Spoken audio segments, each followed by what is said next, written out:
Mahad MIDC police Thane हद्दीमध्ये गुन्हे दिवसेंदिवस वाढताना दिसत आहेत। महाड तालुक्यातील सांडवे गावच्या हद्दीतील टोलनाक्या शेजारी फिर्यादी सलीम बाशुद्दीन आलास यांनी आपल्या ताब्यातील टिप्पर क्रमांक MH08 AP 1982 रात्रीच्या वेळेस उभी केली होती। अज्ञात चोरट्याने या संधीचा फायदा घेत डिपर गाडीचे डिझेल लॉक तोडून गाडीमधील तब्बल 115 लिटर डिझेल चोरून नेले आहे।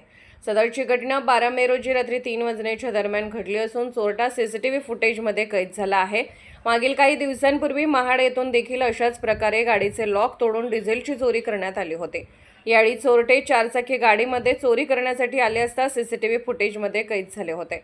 मात्र महाड पोलिसांना या चोरट्यांचा शोध घेता आला नाही। यावेळेस देखील चोरट्यांनी चारचाकी वाहनाचा वापर केला असून तब्बल 10,000 रुपयाचे डिझेल चोरट्यांनी चोरून नेले आहे। महाड MIDC येथे फिर्यादी सलीम आलास यांनी दिलेल्या फिर्यादीनुसार अज्ञात चोरट्याविरोधात भारतीय न्याय संहिता कलम 303(2) प्रमाणे गुन्हा दाखल करण्यात आला असून महाड MIDC पोलीस ठाण्याचे सहाय्यक पोलीस निरीक्षक विजय सुर्वे यांच्या मार्गदर्शनाखाली पोलीस हवालदार अंबरगे या संपूर्ण गुन्ह्याचा अधिक तपास करत आहेत।